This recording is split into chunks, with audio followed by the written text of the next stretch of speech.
मॅडमनी आपल्याला इतकं चांगल्या प्रकारचं मार्गदर्शन केलंय की विद्यार्थी घडत असताना त्याला वातावरणाचा म्हणजे वातावरण कशा प्रकारचं असावं, वातावरणातील म्हणजे आणि त्याची संगत ही म्हणजे कुठल्या संगतीत वावरला विद्यार्थी तर तो कसा घडत जातो याबद्दल आपल्याला खूप चांगल्या प्रकारचं त्यांनी मार्गदर्शन केलं आहे. त्याच्याबद्दल धन्यवाद मॅडम.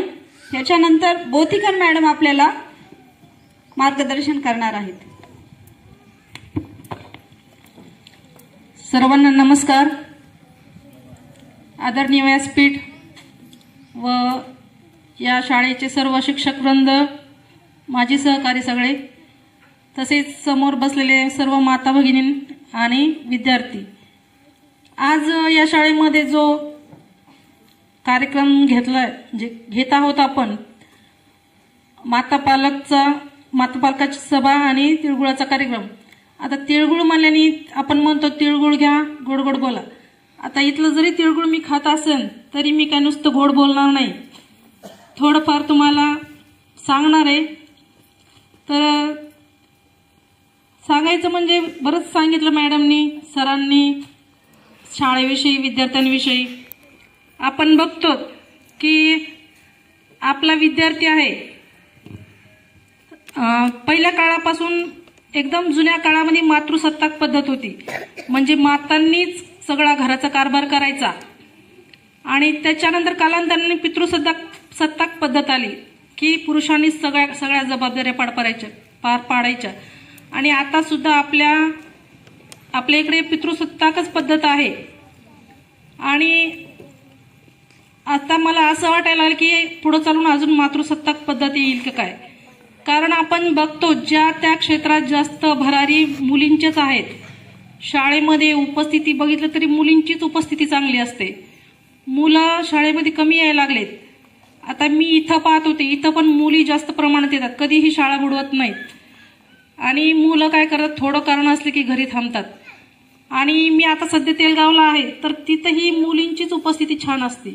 100% मुली शाळेत येतात, चांगले शिकतात आणि मुलं शाळा बुडवतात. याचं कारण नेमकं काय असू शकेल? आपण माता म्हणून आपणही आपल्या मुलांना काय करायला पाहिजे, काहीही कारण न देता शाळेत पाठवायला पाहिजे. मुलं मागे राहण्याचं सगळ्यात महत्वाचं कारण आहे म्हणजे त्यांची अनुपस्थिती शाळेमध्ये असलेली. तर मातांनी आपल्या मुलाला कुठल्याही प्रकारचा लाड करायचा नाही. आज या देवाला जायचं, घेऊन जायचं, आज हे काम आहे इथं थांबायचं, रानात थोडं काम आहे न्यायचं, असं नाही करायचं. त्यामुळे काय होतात, त्यांचा 1 दिवसाचा अभ्यास बुडला तर त्यांचं मन 2 दिवस लागत नाही शाळेत. मग त्याच्यामुळं त्यांना नियमित शाळेत पाठवायचं.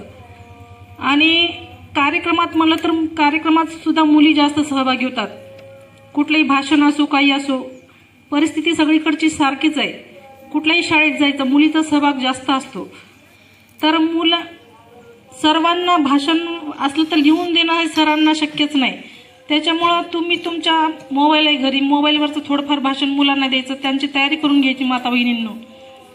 आणि काहीही झालं तरी थोडंफार मुलांचं काही चुकलं ते सरळ म्हणतात की त्याला काही येत नसेल तर सर काय करतात, मॅडम काय करतात, शिकवत नाहीत का शाळेत. बघा आता इथं बऱ्याच महिला या शेतकरी वर्गाच्या आहेत, शेती करतात, माहिती आहे. आपण जसं शेतामध्ये काही पेरतो, आपण एकदा पेरलं की आपण सगळं त्याच्या सोडून देतो का देवावर, येईल तेव्हा येईल असं असतं का. आपण जी पेरणी करतो आपण नंतर त्याला सारखं आपण त्याची पूर्ण सगळं करतो, आपण त्याला फवारणी करतो, खत टाकतो, त्याची निगा राखतो, बरोबर आहे. मग आपण असं का समजतो की आपलं मूल शाळेत टाकलं की म्हणजे त्याला सगळंच आलं पाहिजे, आपली जिम्मेदारी संपली, असं आहे का काही नाही. तर जरी मूल आपलं शाळेत टाकलं तरी पण त्याचा अभ्यास घेणं, त्याच्याकडे लक्ष देणं, त्याला काही येईन झाले त्याच्या सरांना मॅडमला वेळोवेळी जाऊन भेटणं हे पण आपली जिम्मेदारी आहे. त्याच्यामुळं त्याचा सर्वांगीण विकास होईल. आणि कौतुक करावं वाटतं या शाळेच्या स्टाफचं की सगळा स्टाफ खूप चांगला आहे, खूप मेहनती आहे, अभ्यासू आहे, हुशार आहे, एकदम हुशार आहेत. आणि कुठलाही कार्यक्रम असो काही असो छान आवर्जून घेतात. फक्त त्यांना सहकार्य पाहिजे तुमच्या पालकवर्गांचं, माता भगिनींचं. बघा असं म्हणतात की जिच्या हाती पाळण्याची दोरी ती अख्ख्या जगाचा उद्धारी. म्हणजे समाज घडवणे हे सुद्धा महिलांच्याच हाती आहे आणि समाज बिघडवणं हे सुद्धा आपल्याच हाती असते. ते का तर आपण जर आपल्या मुलाला चांगलं, आता बघितलं आपण की खूप घटना घडायल्यात ज्या अशा ऐकलं की आपल्या मनाला वेदना होतात, असल्या भयानक घटना घडायल्यात मुलींच्या बाबतीत.